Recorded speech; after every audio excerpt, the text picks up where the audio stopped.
अब gold rules में होने जा रहे हैं बड़े बदलाव।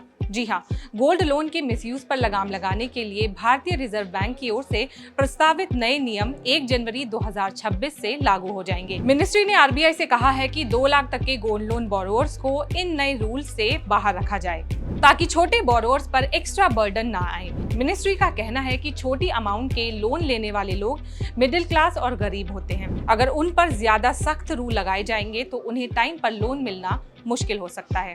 फाइनेंस मिनिस्ट्री चाहती है कि ये नए रूल्स 1 जनवरी 2026 से लागू किए जाएं ताकि बैंक्स और एनबीएफसीज को प्रॉपर तैयारी का टाइम मिल सके।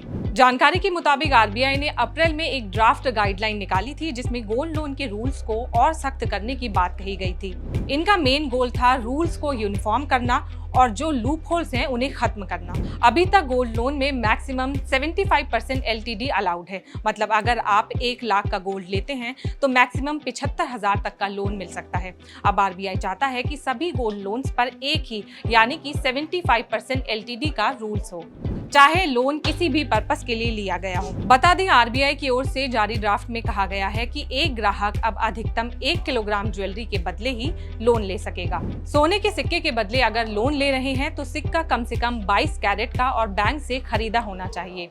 अन्य जगहों से खरीदे गए सोने के सिक्के पर कोई गोल्ड लोन नहीं दिया जा सकेगा।